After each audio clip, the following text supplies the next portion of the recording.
ನಮಸ್ತೆ ದೊಡ್ಡಬಳ್ಳಾಪುರದ ಜನರೇ, ನಾವು ದೊಡ್ಡಬಳ್ಳಾಪುರದ ಒಂದು ಜಾಗಕ್ಕೆ ಬಂದಿದ್ದೀವಿ. ಇಲ್ಲೇನು ಅಂದರೆ ಕಾಶ್ಮೀರದಲ್ಲಿ ಬೆಳೆಯುವಂಥ ಕೇಸರಿನ ಇವ್ರ ಮನೆಯಲ್ಲೇ ಬೆಳೀತಾರೆ. ಅವ್ರು ಇನ್ನೆಂಥ ಟ್ಯಾಲೆಂಟೆಡ್ ಇರ್ಬೇಕ್ರಿ.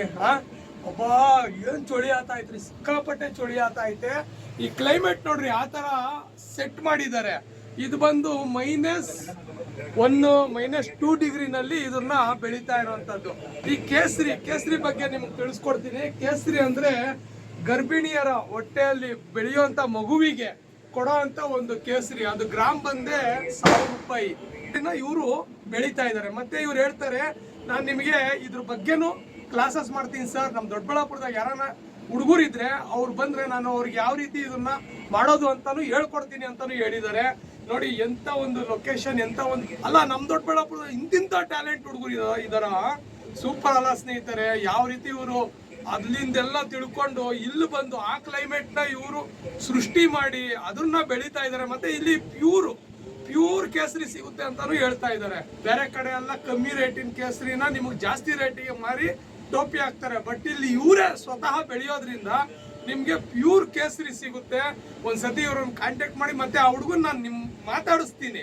ಬನ್ನಿ ಆ ಹುಡುಗನ ಹತ್ರ ಹೋಗೋಣ, ಆ ಹುಡುಗನ್ನ ನಾವು ಮಾತಾಡ್ಸೋಣ. ಎಲ್ರಿಗೂ ನಮಸ್ಕಾರ. ನನ್ನ ಹೆಸರು ಪವನ್ ಅಂತ. ನಾನು ಸಾಫ್ಟ್ವೇರ್ ಇಂಜಿನಿಯರ್ ಮತ್ತು ಈಗ ಯುವ ರೈತ ಆಗಿದ್ದೀನಿ. ಬನ್ನಿ ತೋರಿಸ್ತೀನಿ.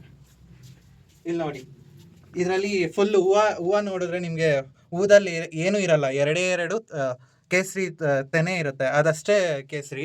ಒಂದೇ ಗಿಡದಲ್ಲಿ 1 ಗ್ರಾಮು 2 ಗ್ರಾಮು ಬರಲ್ಲ.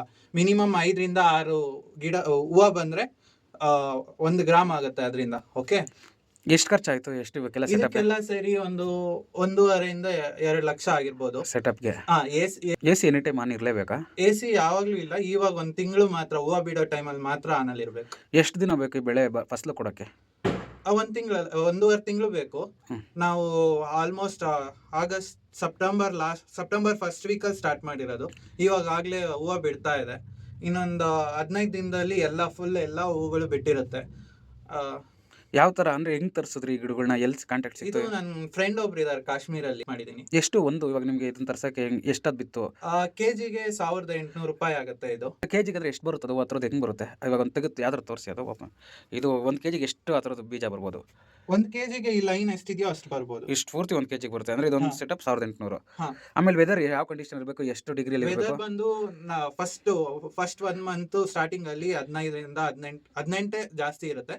ಮಧ್ಯರಾತ್ರಿ ಯಾವಾಗಾದ್ರೂ ಅಲ್ಲಿನ ಕ್ಲೈಮೇಟ್ ನೋಡ್ಕೊಂಡು, ಕಾಶ್ಮೀರ್ ಕ್ಲೈಮೇಟ್ ನೋಡ್ಕೊಂಡು ನಾವು ಇಲ್ಲಿ ವೆದರ್ ಚೇಂಜ್ ಮಾಡ್ಕೊಂತಾ ಇರ್ತೀವಿ. 1 ವರ್ಷ ಇರೋದ್ರಿಂದ ಈ ವರ್ಷ ಇನ್ನ ನೀವೇನೇ ಸ್ಟಾರ್ಟ್ ಮಾಡ್ಬೇಕು ಅಂದ್ರೆ ಈ ವರ್ಷದಲ್ಲಿ ಆಗಲ್ಲ. ನೆಕ್ಸ್ಟ್ ವರ್ಷಕ್ಕೆ ನೀವು ಆಗಸ್ಟಲ್ಲಿ ನಾನು ಕ್ಲಾಸಸ್ ಸ್ಟಾರ್ಟ್ ಮಾಡ್ತೀನಿ, ಆವಾಗಾದ್ರೂ ಬರ್ಬೋದು. ಇವಾಗಲೇ ಕ್ಲಾಸ್ ತಗೊಂಡು ನೀವು ಆಗಸ್ಟಲ್ಲಿ ಸೆಟಪ್ ಎಲ್ಲ ವರ್ಷ ಇಡೀ ಸೆಟಪ್ ಮಾಡ್ಕೊಂಡು ಆಮೇಲೆ ಮಾಡ್ತೀವಿ ಅಂದ್ರೂ ಮಾಡ್ಕೋಬಹುದು. Thank you.